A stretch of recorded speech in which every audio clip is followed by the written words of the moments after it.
Bom dia, que o seu dia seja abençoado com a graça e com a paz do Senhor Jesus. A nossa meditação hoje vai estar em Josué capítulo 17, versículos 14 ao 18. Então o povo dos filhos de José disse a Josué: por que você nos deu por herança apenas uma sorte e uma porção, sendo nós um povo numeroso, visto que o Senhor até aqui nos tem abençoado?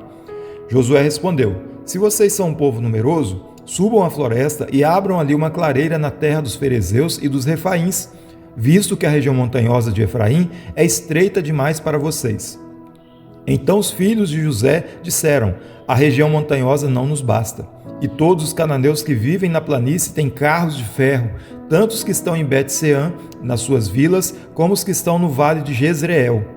Então Josué disse à casa de José, a Efraim e a Manassés: vocês são um povo numeroso e forte. Vocês não terão só uma parte, mas a região montanhosa será de vocês. Ainda que seja uma floresta, vocês poderão cortá-la e até as suas extremidades será toda de vocês.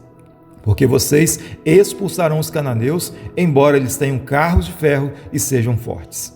A nossa meditação hoje tem como tema: não se intimide diante do inimigo. Ao longo da caminhada com Deus, por vezes, nós vamos nos deparar com situações que parecem maiores do que a nossa capacidade de enfrentá-las.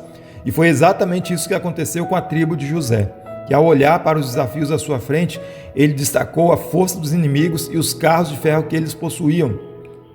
Diante desse cenário, o medo começou então a influenciar a forma como eles enxergavam a realidade.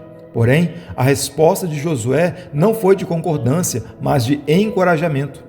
E esse texto nos ensina que a maneira como nós reagimos diante das dificuldades revela muito sobre a nossa fé. Pois Deus, Ele não nos chama para viver intimidados, mas para avançar confiando na sua promessa. Esse texto nos mostra aqui algumas lições muito preciosas. A primeira delas é que o medo faz enxergar os obstáculos maiores do que a promessa. Nessa passagem, nós encontramos algo que às vezes é comum em nosso dia a dia. A tribo de José estava mais focada na força dos inimigos do que na fidelidade do Senhor. Eles mencionam aqui os carros de ferro como argumento para não avançar, revelando dessa maneira um coração tomado pelo medo. E aqui é que mora o perigo, pois quando o medo nos domina, a nossa visão espiritual fica completamente distorcida. Nós começamos a superestimar os problemas e a subestimar o poder do Senhor. Isso acontece conosco quando nós estamos diante de uma dificuldade, quando nós passamos por crises ou pelos desafios. Nós somos tentados assim a olhar apenas para aquilo que é visível. Porém, a fé, ela nos convida a olhar além das circunstâncias. A promessa de Deus não diminui diante dos obstáculos. E é nesse momento que nós precisamos decidir se nós vamos caminhar guiado pelo medo ou pela confiança no Senhor. Mas a segunda lição que esse texto nos ensina é que Deus, ele já declarou quem somos e nos capacitou para avançar. A resposta de Josué é muito firme. Ele afirma que aquele povo era grande e forte, ou seja, eles já possuíam aquilo que era necessário para avançar.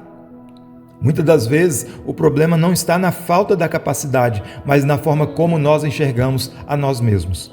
Deus, Ele já nos deu recursos espirituais, já nos fortaleceu e já nos chamou para que possamos avançar. Mas ainda assim, muitas das vezes nós hesitamos, esquecemos quem somos em Deus e passamos a viver como se fôssemos incapazes. Nesse sentido, a nossa identidade, ela precisa preceder a conquista. Quando nós entendemos quem somos no Senhor, nós ganhamos coragem para enfrentar os desafios, pois Deus, Ele não nos envia para batalhas sem nos equipar. Ele nos fortalece antes mesmo do enfrentamento diante dos nossos olhos. Mas há uma terceira lição que esse texto nos mostra, é que a vitória exige enfrentamento e posicionamento. Josué lhe deixa aqui muito claro que aquela terra seria conquistada, mas não sem esforço. Ele orientava o povo a subir a floresta, a desbravar o território e a enfrentar os inimigos. Isso revela uma verdade exponencial na vida cristã, que as promessas de Deus não anulam a nossa responsabilidade. Há um papel ativo que nós precisamos assumir. Nós temos muitas das vezes a tendência de querermos a vitória sem ter que lutar, conquistar sem fazer esforço e a realização da promessa sem que nos posicionemos. Porém, Deus, Ele nos chama a agir com fé, porque o avanço espiritual exige uma firme decisão, exige coragem e uma ação da nossa parte. Nós não podemos esperar que tudo aconteça sem que nos movamos, pois o milagre vai acontecer quando nós estivermos no caminho da obediência. E quem deseja viver as promessas de Deus precisa estar disposto a enfrentar os desafios que estão diante dos seus olhos. As aplicações que eu quero compartilhar com você nessa manhã. A primeira delas é: não permita que o medo possa dominar ou determinar as suas decisões. Escolha confiar na promessa de Deus sempre.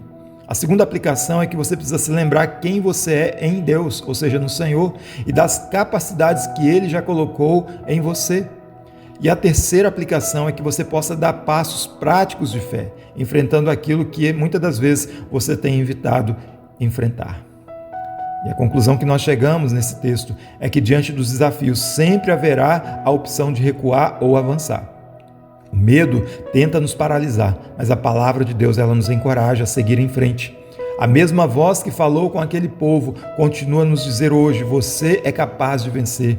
Não se intimide diante daquilo que parece grande demais. Se Deus já prometeu, Ele também garantirá a vitória. Então, hoje mesmo, levante-se com fé, enfrente os desafios e experimente o agir poderoso do Senhor em sua vida. Vamos orar nessa manhã no nome do Senhor. Pai querido, nós queremos agradecer a Ti, ó Deus, por esse dia. Te louvar, ó Deus, porque o Senhor nos deu mais uma oportunidade de podermos, ó Deus, meditar na Tua palavra, de tirarmos, ó Deus, um momento para falar com o Senhor, ó Pai. Deus querido, e que diante dos nossos desafios, diante, ó Deus, das lutas, ó Pai, que nós enfrentamos, que nós não venhamos recuar, que nós não venhamos desanimar, Senhor, mas que nós possamos enfrentá-lo, Deus, com coragem, com fé, com determinação, confiantes, ó Pai, na promessa do Senhor, naquilo que o Senhor prometeu na Tua palavra a respeito das nossas vidas, ó Pai. Que nós possamos olhar, ó Deus, para nós mesmos e ver, ó Deus, que em Cristo Jesus nós já somos mais do que vencedores, ó Pai. Ajuda-nos, ó Deus, a cada dia, diante dos nossos desafios, diante da nossa jornada aqui neste mundo. Pai querido, oramos, ó Deus, nessa manhã por aqueles que estão enfermos, por aqueles, ó Deus, que estão hospitalizados, ó Deus, que a graça do Senhor esteja alcançando essas vidas, ó Pai. Aqueles, ó Deus, que estão passando por processos na sua vida, aqueles, ó Deus, que estão enfrentando lutas, seja elas emocionais, seja espirituais, ó Deus, seja, ó Deus, alguma coisa relacionada também à saúde física. Pai querido, que o Senhor possa dar coragem, força, para que possam buscar recursos, ó Deus, necessários para a restauração, para a cura da saúde, ó Deus. Toma nas Tuas mãos. Nós clamamos nesta hora porque nós cremos no Teu poder, na Tua graça e no agir do Senhor, ó Pai. Ajuda-nos, ó Pai, a dar passos firmes de fé em direção às promessas do Senhor.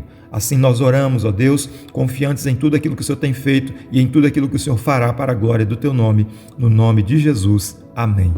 Que a graça e a paz do Senhor Jesus permaneça sobre a tua vida hoje e sempre.